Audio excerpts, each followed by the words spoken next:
my faith is fully part of my life in general, total. And that includes my creative work. And I can't imagine that the Lord will guide me away from including my faith in the work that I pursue creatively, because it's such an important part of me, and it's such an important part of my own journey and my own kind of artistic process to get to where I'm at now, as you know, becoming a novelist, you know, for the first time, and wanting to continue to write books and continue to share stories that inspire, entertain, and allow the reader to co-create with me these worlds that I want to be, you know, that I'm putting into the page. There is not a square inch in the whole domain of our human existence over which Christ, who is sovereign over all, does not cry, mine. In a world engineered for the benefit of us all, the ruling council has eradicated faith, replacing it with cold societal logic. Within this dystopia, Gabriel's identity is a mere statistic.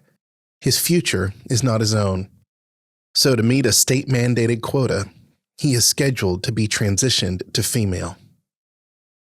But a forgotten power stirs within him. Guided by prophetic dreams of his ancestor Beatrice, Gabriel discovers his ancestral, forbidden Christian faith that sets him on a collision course with his creators. He escapes, a fugitive on a mission he barely understands, plunging into the vast, unknown wilds of a post-apocalyptic America. His journey for survival becomes a pilgrimage of the soul, from the Creole of Louisiana to the Jewish tribes of the desert to the slave-driving cowboys of Texas. Gabriel is forged in a brutal cycle of love, loss, and healing. The boy who fled becomes a man, and the man becomes a leader. After finding his true purpose in Mexico and building a new community of believers, he becomes a wanted man with a ransom on his head. To win true freedom, he must return to the heart of Natura Meta, not as a victim, but as a warrior, ready to wage war for the right to believe.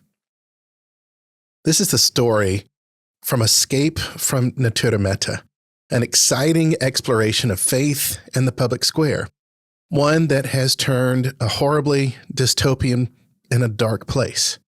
And it's one that was imagined and is written by my guest today, Jesús Canchola Sánchez. Jesús, thank you for joining me. Thank you for having me. I hope I did that summary justice to your vision. Great. It was great listening to that. It was like having my story told to myself. It was great. Well, in writing that, this image comes together for me of like Hunger Games meets Mad Max meets Dune. Like, am I close there? Yeah, absolutely. It's like classic dystopian setting. And, you know, of course, you know, I read 1984 at school. I love Brave New Heart. I like all the classics. Brave New World. That vein. Yeah. Brave New World, not Brave New Heart. That's Mel Brave Gibson. New World. I'm thinking the movie, right? Well, I'm excited to get to know you better and to have our listeners learn more about your new work. So to you, our viewers and friends, thank you for joining us. Welcome to Nuance, where we seek to be faithful in the public square. I'm Case Thorpe, and please like, subscribe, share. It helps us to get the word out there.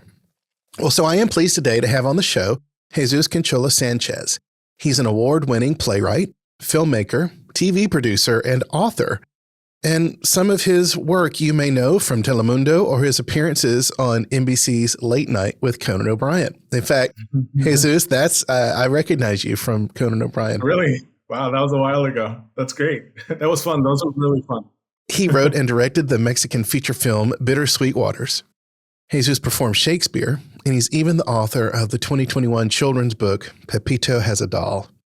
His debut novel, Escape from Natura Meta, published this past May, and its themes are deeply connected to his own powerful story of return to his Christian faith.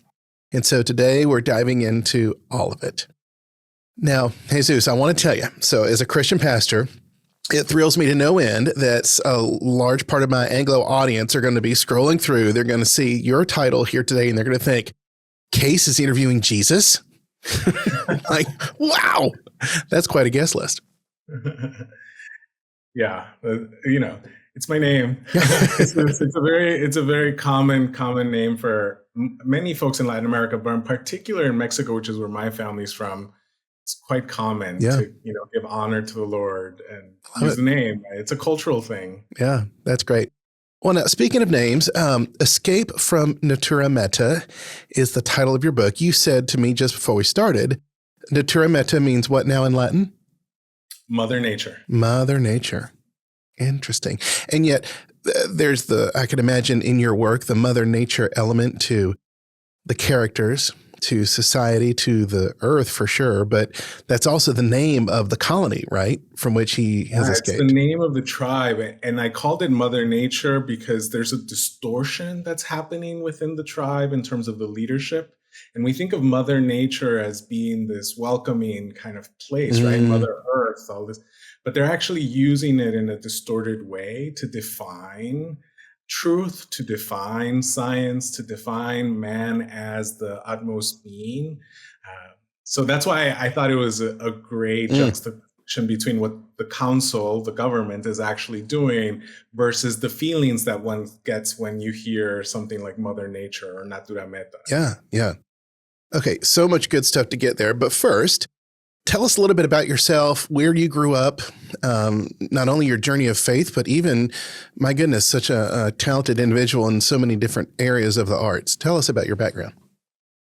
Yeah, well, I'm a Midwest kid. I grew up in Chicago. My family is Mexican. I am a first generation, though I think my family has been coming to the States since my great grandfather worked in the railroad. It just happened that I was the first generation that's full time living here. My parents met here in the Chicago area.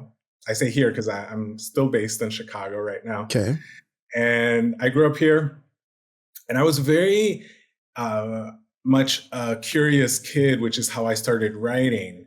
And my faith, I grew up in a Catholic family, and one of the most kind of powerful images that I remember in terms of first interaction with faith, I must have been around 5 years old, and it was my first trip to Mexico, and my mother took me, and it was in December. So it was December 12th is the Virgin of Guadalupe Day, where we honor our Holy Mother in Catholic Church. Okay. And there's this huge pilgrimage that happens annually in Mexico City.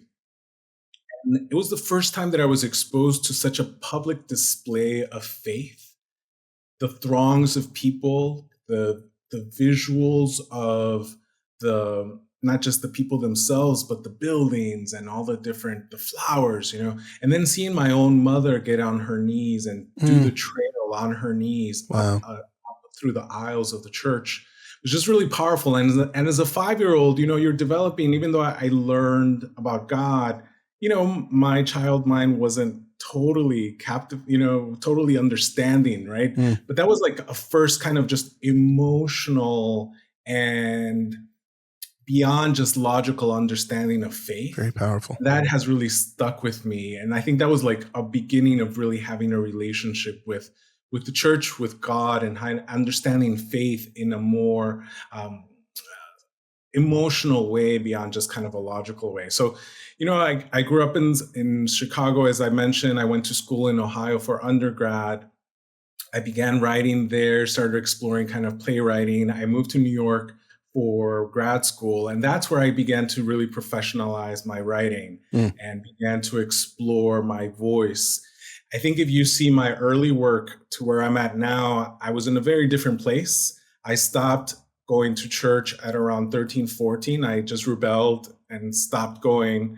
And my mother actually thought in the Catholic Church, there are sacraments that you follow. And one of them is around 13, 14. Usually people do like their confirmation. Yes. And I actually went to the classes on Sundays. My mother would take me and I would go, but I actually didn't go to the class that I was supposed to go to. I would hang out with my friends who were teaching the little 5-year-olds, just like drawing and having fun. And the whole class season I Oh, missed because my I was hanging goodness. out with the kids. But my mother thought I was going. Mm.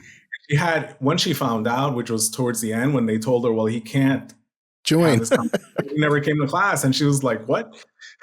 Oh, And my. she had like a very like disappointed conversation with me, and I felt awful. But I also stuck to my guns of like, I don't want to go to church. I don't want to go to church. And I started to just question. I think I just started to really fall into really a secular mindset, and began to explore different ideologies, both politically, spiritually, and just started to kind of do my own thing, right? I started to have my own way of existing in the world that wasn't what I was taught early on. So I went to grad school in New York City.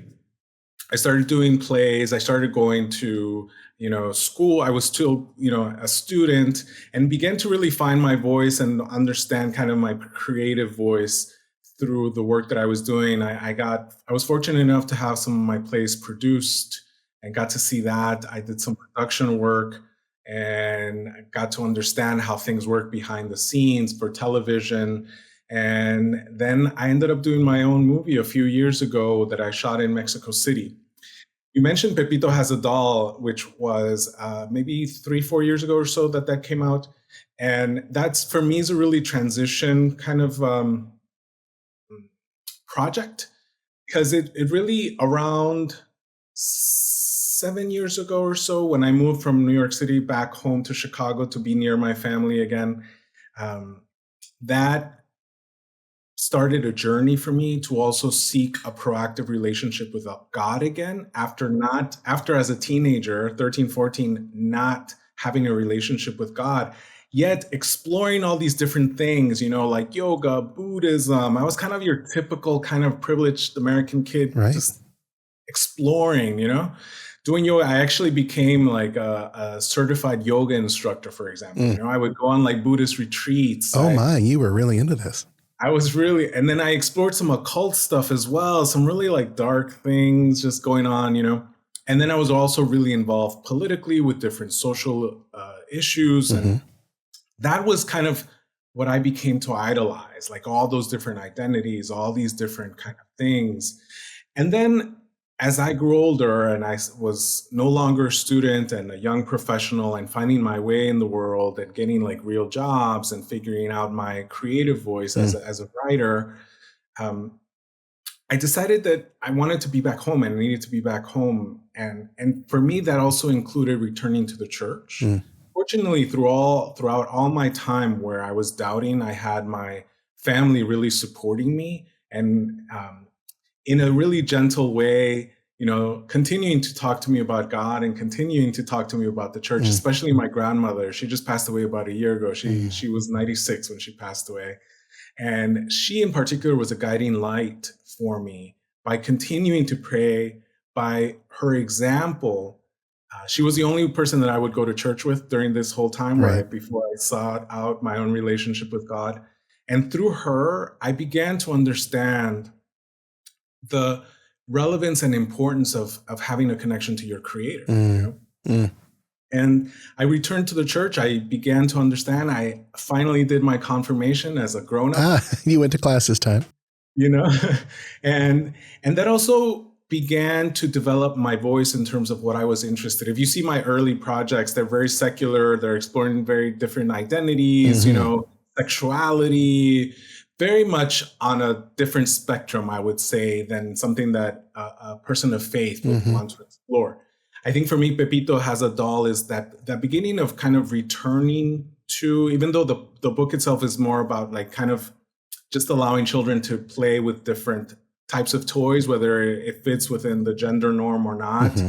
That's the basic point of that kind of children's story. So I'm still within that realm of a very secular place, but you also begin to see me include the child praying, right? The child praying in his bed. There's a cross above his bed, so there's still those symbolisms that are there. And I think once I returned home to Chicago and began my own proactive relationship with the Lord, and returned to the church, I really understood that like I wanted to express this new relationship, my own reversion, my own return with the next story that I wanted to do, And that's how Escape from Natura came to be, because as a writer, I thought in my brain, it's like the ultimate test for any writer, no matter what kind of writing you do, is to write a novel.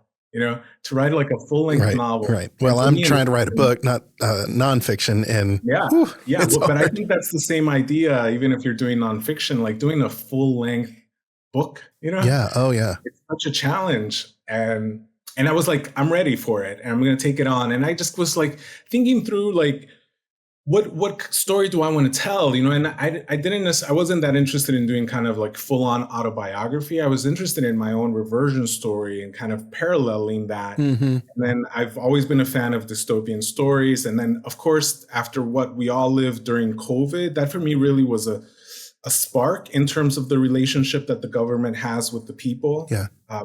And both in a positive way and in negative ways, in terms of how easily we can be misinformed, by different leaderships, how easily our churches can be shut down, and how even our own church leaders may, just follow the rule of the government, and how some of our other church leaders may fight, to maintain a certain level of worship that makes sense, in extreme times. And I think for me, that caused me to think of a dystopian time. And then I began writing, and Gabriel was born. And then his ancestor, the one who whispers the truth to him as he's still a member of this Natura Meta tribe, is his great-great-great-great-grandmother. So in honor of my grandmother, Beatriz, because she was my guide, and I wanted to honor that in the story as well. And then he takes on the journey, and then eventually he started talking to me, and we started to go down in my brain, what's left of the world after all these great wars is like a strip of the Midwest. There's still Louisiana, there's still some Texas, you still have some part of Mexico. So he has this long journey to find his way back to his ancestral home, where he finds what he's looking for, because he's given a mission by his grandmother. And then of course he has to fight, because he is a wanted man by his tribe, because he's considered a rebel, and they don't like the rebels. Now, oh my goodness, so much here. You talk about coming to write the children's book, and did the story come to you, or did you say, I want to write a children's book? Like, how do you come together to do such a project? After writing plays and then doing a few screenplays as well, for me, it's always been, there are two parts to it. One is like the challenge of the craft side of just wanting to explore as a writer different formats and testing myself. Can I do it? Sure. As a writer, right? And the other part was the subject matter. At that time, I was still very much in the secular mind of wanting to explore different themes and thinking of like, gender norms, and wanting to kind of push that button. Yeah.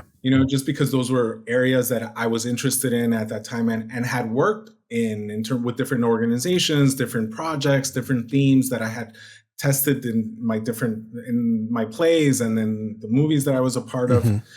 But just as a writer, I just was like, I'm still a big fan of children's stories, just visually. And I think well-written children's stories can be so powerful because they use such simple language that can have really powerful themes and messages, and I'm really attracted to that. Did you have to kind of retool? How do I, to me, in some ways, some people might think, oh, writing a children's book, that's got to be easy. But yet then I think that's the trick. It's so incredibly more difficult or different than playwriting. How did you learn? It's a whole different mindset. Yeah. How did you do that? Different mindset. And fortunately, I had a great illustrator that I partner with, because children's books are visual stories, right? That's main thing. Like the visual is equal to the word, when you're talking about children's stories. And I had a great illustrator working with me, Armando Minjares, which is great. If you check out the book, the illustrations are amazing. And then we both grew up as young boys that we had dolls that we played with, and there are plenty of children that, play with toys that are not considered, part of their gender, traditional toys, And I just wanted to explore that. And I think that's how it started. And in the story, it's also a relationship of a grandmother. You see this as a consistent She theme keeps with showing me. up, doesn't she? My grandmother consistently shows up in my work because she has always shown up in my life, Yeah. And she's also a main character. The boy lives with his grandmother and he's bullied. There's also a message about like anti-bullying, and he has a new friend that helps him discover some courage and some strength for him to, stand up for himself, Yeah. and to speak up. And that's the basic genesis and theme of the children's book. Okay. And that was just the theme that I wanted to explore. And craft-wise, in terms of as a writer, I just took it on as a challenge, having written plays and screenwriting and done screenplays, wanting to be like, how am I able technically, take on this format of a children's book? And I was able to put it out, and it had a really positive reaction from a lot of different circles. And I may do another one. I was going to say, you think you'd do it again? But then I got wrapped up in the novel. And as you know, since you're writing a nonfiction book, it's really time consuming. So it's. And I heard a writer the other day say, I will do anything but sit in that chair and do it. Like, I will answer emails and did somebody respond on Facebook? Like the discipline it takes. Okay. I'm so intrigued. You talk about how when you have dealt with and struggled with themes from a secular perspective, and then as you have re-engaged your faith and gone deeper with the Lord, it's brought you on a journey there. Tell me the difference in those two and how now your art might look different. Yeah. I mean, I think my whole life has shifted and transitioned in a positive way. I think I was idolizing all these different identities that were part of me before I had a relationship with the Lord. And I think they were distractions, and they led me to different types of activities that were harmful to me, harmful to others, debauchery, drug. It's basically kind of like a version of sex, drugs, and rock and roll, right? For me, Yeah. And that impacted the kind of stories I wanted to write and the kind of stories I wanted to share with an audience, You mean you wanted to reflect on stories of debauchery? I wanted to challenge the norms that I thought that weren't allowing for free expression. Okay. So I had an agenda with my stories of like wanting to push buttons, wanting to explore while honing my craft. But the themes, I was so interested in, I was so involved in all these different kind of political ideologies, identities. And you see that through the plays that I did, the movies that I worked on. And what shifted is that I was so self-involved that once I began to have a relationship with the Lord, I became less self-involved. Wow, preach. I became a human that wanted to actively seek God and take on what He had in mind for me. It's His will. I submit. And once I submitted to the Lord, my vision and my interest in the themes that I wanted to explore shifted. And part of that has been like distancing myself from certain communities that I was a part of, friendships, but then I'm building new ones. And I think that's a great opportunity, even though you may lose folks in one side, then you end up gaining new folks on the other. But ultimately, beyond the communities, it's the relationship with the Lord, which I think is our most important relationship above any. And that has impacted kind of just the stories. And I think the stories that I'm interested in, and Escape from Natura Meta is the beginning of that, because I'm like in the middle of that transition.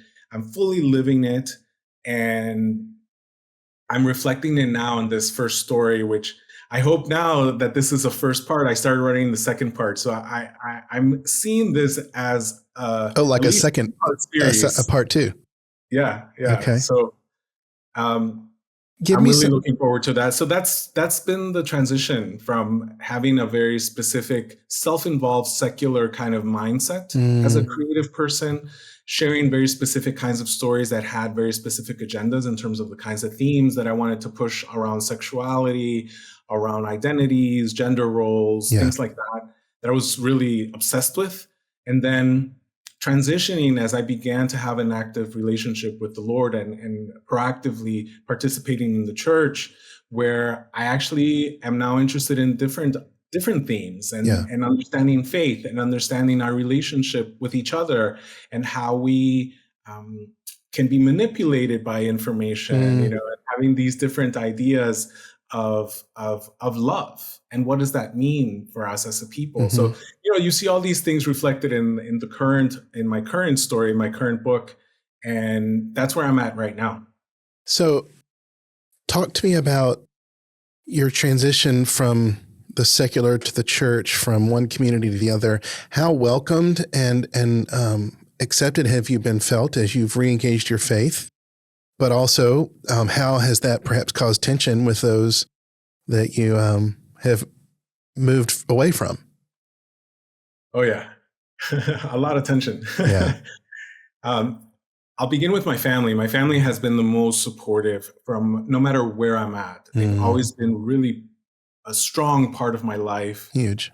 From birth through now, and I imagine up until my death, And because I returned to the faith, I think they were really excited to have me return to the faith actively, And that for me was just even built a stronger bond. I've been able to build stronger bonds with all of my family members because of that. I think part of that is just because I've worked on my own relationship with the Lord. I'm able to be a healthier human being, and I'm able to love in a very genuine way the people that are around me. And that started with my family, who are the closest people to me. Now, friendships in different communities, that's where the tension, I earlier was talking about, mentioning tension. That's where some of the tension has really happened. And I think the more public I am about this, the more I hear from not just the inner circles, which I have had one-on-ones with and who know where I'm at, but also I've now beginning to get messages from people that are in the outer circles of the friendships, of like so-and-so's friend or a friend I haven't seen since college who we knew each other, but now are reaching out because they have questions about some of the things that I'm saying. And I try to do my best to express where I'm at and be truthful about it. And sometimes that can be really triggering for people who find that offensive, who find me sharing my story in a way attacking their identity, attacking their way of thinking or the way that they live. And I hope to be able to just have constructive conversations. And that's mostly what I've been able to do with the people that are close to me. Though what has happened as well has been that there's just been a natural distancing that happens because I've also taken myself out of very specific settings to not be tempted to be able to live a Christian life. There's certain things that you just have to do in order to be able to follow the teachings of the church, to follow God's will, where you're not going to do certain things. You're not going to, do like sexual activity is just not going to be a free for all, those kinds of things, which for me at one time it was a free for all, right? That was the debauchery that I was talking about in terms of like, it was kind of like anything goes. And that part I'm okay with having distance with, because I want to be healthier and I want to live a Christian life. I want to make sure that I'm surrounded by people who can support me and that I can support in their journey. And for me, at the core is my family. And fortunately, I've been able to find a church community that is really welcoming and a church community that is working on its faith. It's, that we work on our faiths together and with each other and that we learn from each other. And that for me has been just a wonderful home to be a part of. Jesus, I really resonate with what you're saying there. My senior pastor will often say, we as the church, we are a hospital for sinners coming together to help each other find the bread of life. We're not a holy huddle, as the world sometimes may look upon us and say, but no, rather, we are broken people and we know it, and we come together to allow the great healer, the great doctor of our faith, to heal us. Absolutely. I wonder, with your main character, Gabriel, in Escape from Natura Meta, is there a particular scene that you think encapsulate most of what we've just been reflecting upon in your story? Woof. I think honestly, it's the whole journey. He begins as this really secular being that believes what he's been taught by his tribe, though he also has the strength to question, right? And then he ultimately escapes. And I think it's that whole journey. I would say probably his relationship with the tribe that I call the Creole in the book, which takes place in Louisiana. Yes. I married a Louisiana girl, lived there 5 years. I know Creole well. Yeah. And, it was in honor of these folks, in Louisiana in the South, that I was like, it'd be wonderful to just reflect that. And I think that interaction that he begins to have, that discovery, that beginning to becoming a man, to becoming conscious of the Lord in a very tangible way, because the Creole in the book are Christians. And they're practicing outside of the tribe of Natura Meta, which is kind of like the strongest tribe that has survived, the great wars that have taken place. Okay. And these folks have been able to survive and have been able to keep the faith, even though the Bible is hidden, right? All relationships to faith and the structures around it, have been taken away. Through oral tradition, they've been able to save the wisdom, their faith. Yeah. And they practice it. And then he sees that. Gabriel sees that. And I think that for me it sparks the rest of it. Yes, he escapes his old tribe and he questions, but he actually doesn't really know where he's going and what actually it means to live Christianity until he meets this tribe that is actually living it day in, day out as a community. And I think that for me is that journey that really then sets off for the rest of it. Like they really set him up in a way that all right, you have now the tools, go forth, go forth. And then he does. You've used the word escape quite a number of times. And, Gabriel has to escape. Did you feel, Jesus, like the secular world, the life you were living was so strong that escape was necessary, as opposed to a walk away or a transition, but escape? I feel like it was, I did escape a mindset that was really hurting me. I did escape a mindset that was taking me through a really dark path for years. So I think that's why I chose escape as the title. It's in your title, yes. Yeah, yes. It's in the title, Escape from Natura Meta, as well as just the journey that he takes from the beginning. He escapes the tribe. Gabriel has to literally physically escape. And I think for me personally, it was escaping a very specific mindset and distancing myself from those different settings that allowed me to do the things that I was doing that were causing me harm and others. So yes, it's very conscious choice to use escape because it does feel like an actual physical escape. It is in the story. For me, it was definitely an escape that took me away from a very specific mindset that was causing me damage. Talk to the Jesus of 5 years ago who might be listening, who might say, oh, the church, God, faith, come on. That's not an escape. That's stodgy and constricting. And what would you say to him? Oof. I would, I would just have a conversation with him and kind of see where he's at and tell him to keep exploring. Because even though I was exploring all these different kinds of things, my own exploration led me back home, led me back to the church. I was definitely not a person that would respond well to someone kind of preaching at me or throwing very specific directives at me, even for my family, even for my grandmother, whom I love so dearly, because they knew me well. They knew how to speak to me and to lead by example. That is ultimately what brought me back, because I understood that my family, my grandmother in particular, their faith, they are living their faiths. And I just began to want to emulate them because I love them so much. And then I knew there was a void in my heart. So I would say to him, keep exploring. You're going to find truth. Keep working at it. Keep having the conversations with your grandmother. Keep praying. If you're ready to go back to church, any church, go. If you're not, don't. But keep exploring, because you're going to find truth. You must want to find truth.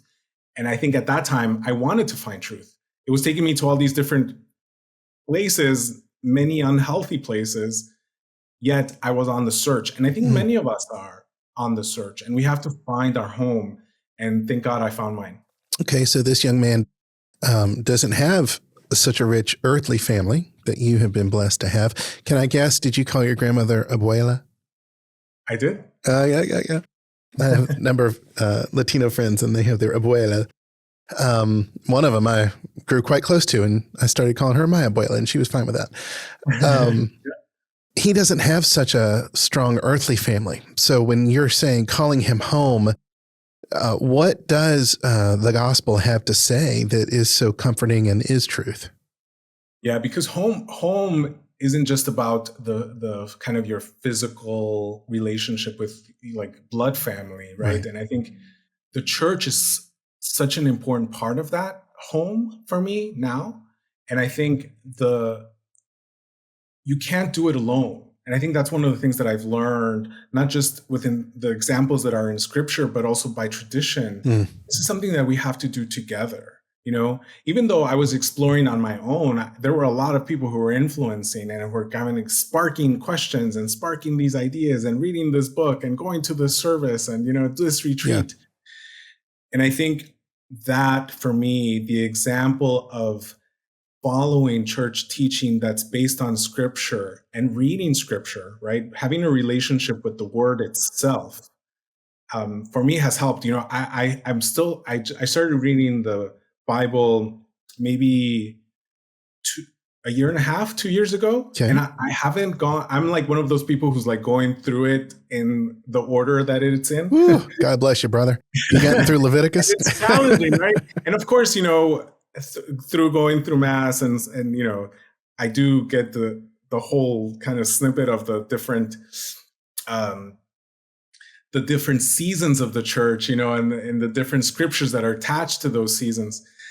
But I really wanted to read it from beginning to end, not just through like spiritually, but also as a writer, craft-wise. I'm so curious as to the different formats that the Holy Spirit took to inspire these men to speak, to share, to relate. I'm on reading the book of Jeremiah right now, and I'm so inspired by everything he has to say, even though he says a lot of negative things to Israel. Well, prophets weren't warm and fuzzy people, so. But it's so powerful. I find him so powerful. I find him I'm so moved by his words, Yeah. So finding that relationship with the word itself, but then finding the community that's going to help you live the life that the Lord wants you to live in this particular time. I think it's necessary, and I think finding that through the church is one of the ways. And, the Catholic Church which I'm a part of, has a lot of apostolates that helps people that, have sexual deviancies or have a background of traumas of different kinds. There are different ways that you can deal with, and depending whatever your journey is, search for the resources that are out there, and people will help, and you will find your communities that are going to help you continue to get closer to God. Has it been hard to embrace the scriptural expectations on sexuality and gender? Yes.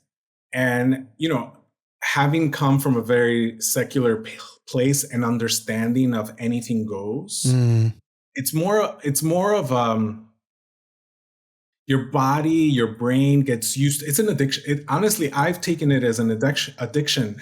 Wow.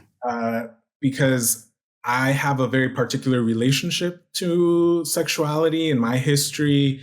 And it has definitely been challenging because the teaching of the church has been, we are all called to chastity. Mm-hmm. The reasoning behind sex is for the union between a husband and a wife, right.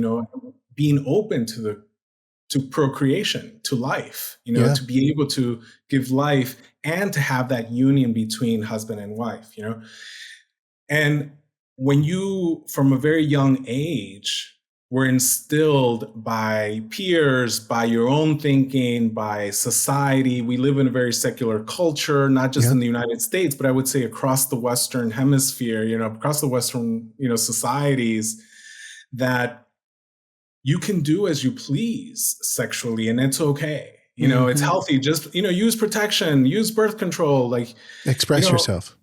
Yeah. I took all those messages in, and I lived them, and I did what I wanted with my body, and I used other people's bodies, and I thought it was like peachy keen, it was like all about pleasure, then as I began to form a relationship with God, I began to understand that void that I was feeling was because I was going to very dark places. And for me, one of my crosses has been lust, and being able to fight that and understanding the teachings of the church has actually been really helpful because I've really understood the purpose behind sexuality, and it has given me very specific structure and norms. Yeah. And it has also given me a way to communicate where I'm at. I'm a part of different groups that really, where you can have really good conversations with other men who are going through the same thing that you're going Wonderful. through. And that has been essential. Because it's an ongoing process. For me, it wasn't like, boom, all of a sudden I'm healed, and I don't deal with lust anymore, and I'm chaste 100%. It's something I'm working on. Well, in my tradition, so I'm a Presbyterian, and I think you might be a closet Protestant. Now, I love my Roman Catholics, but you love Scripture and you love fellowship and community. So that we Protestants do those well. But in the Presbyterian tradition, we call that mortification, M-O-R-T, which is the word for death from Latin. Yeah. Mortification, you're constantly having to kill, and you're killing that sin, that lust, in and through the power of the Holy Spirit. And it's, I think, foolish for sometimes folks to think that's a one and done repentance. No. This is a lifelong leaning on the power of Christ. And it's the very leaning where the newness of life and the freshness and the freedom comes, but it's work. Absolutely. It's proactively working on it. And, I've only been working on this, on the chastity aspect of this, maybe about 5 years, and really understanding it. And this is comparing it to a life of like 20 years of debauchery, of like just doing as I pleased. And it's a transition. I mean, there are folks who can, boom, they have like a revelation and they're in. That's right. That's right. They're working on other things, that are not related to whatever it was that they were working on. For me, and for many others, it's a process that you have to work on actively. And it's a spiritual battle, it's a spiritual battle. I think the more tempting, the evil one wants to tempt you and wants you to fall and wants you to go back to the ways that wants you to sin, and you away from the church and your relationship with God. And it's something that I am actively working on. And it's something that I think I'm probably going to work on for the rest of my life. Jesus, I'm just so grateful that you have channeled your talents in an artistic form here, the novel, to help us realize the dystopian world in which we all do live. We may not be quite to the point that America has gotten. In your novel, does it have a particular year in which it's set, or just the future? There's no particular year. I do kind of hint at hundreds of years from where we're at right now. Okay. There's no particular year. But you've helped me to frame, this world in which I live is getting more and more dystopian. And how am I, as a pastor, helping people to escape, not escape to avoid the world, but to escape the temptations, the seduction, the lies, in order to then go back in and be salt and light, right? You didn't just go through your journey to go back to Chicago and not engage the world, but you're using your art to keep saying, no, we need to be salt and light. We need to call out this dystopia. We need to teach true freedom and true escape that's only found in Christ. Last question. How do you see your faith shaping your work, well, however that may be expressed in the various art mediums you've engaged? How do you see that into the future? I see it as being fully part of my work in every aspect, no matter what kind of story I end up doing, whether it's like what I'm working right now, which is part 2 of Escape from Natura Meta, which I'm calling Escape from False Prophets. Ooh. I think with the title, I'm still exploring. Put a little Jeremiah in there. Yeah. I think you need a really cool character named Case. All right, I'll think about it. Yeah, I'll have you on my podcast again if you could slip in one more. Yeah. And I'm translating my book, Escape from Natura Meta, into Spanish as well. I want it to be available in Latin America. And I wanted to do it myself, so it's going to take me longer. Even though Spanish is my first language, I am educated in English, so it takes me a little longer to actually write, sure. In Spanish. So I think my faith is fully part of my life in general, total. And that includes my creative work. And I can't imagine that the Lord will guide me away from including my faith in the work that I pursue creatively, because it's such an important part of me, and it's such an important part of my own journey and my own kind of artistic process to get to where I'm at now, as becoming a novelist, for the first time, and wanting to continue to write books and continue to share stories that inspire, entertain, and allow the reader to co-create with me these worlds that I want to be, that I'm putting into the page. Jesus, fantastic. Thank you so much. I really appreciate you being with me today. Thank you so much, Case. Appreciate this time that I had with you. Well, friends, let me encourage you to go to Amazon.com and get your freshly printed copy of Escape from Natura Meta. You can learn more about Jesus' wide range of talents at his website, Jesús Canchola Sánchez. Let me make sure I get this right. We'll have it in our show notes. Jesús Canchola Sánchez.com. You say it for me. Yes, JesusCancholaSanchez.com. There you go. All right. You can also find him on X at Natura Meta. Well, friends, that brings us to the end of our conversation today, and it truly means the world to me that you've chosen to spend some time here. If this episode sparks something in you, the most meaningful thing you can do is to share it. Think of one person who might need to hear this and send it their way. That's how we get the word out, one conversation at a time. Of course, leaving a review wherever you get your podcast is a tremendous help. As my personal thank you for being part of our conversation, I'd like to send you a gift. It's a 31-day faith and work prompt journal, something we've written to help you think theologically about the integration of your faith and work. You can go to wecolabor.com, wecolabor.com. That's the site for the collaborative.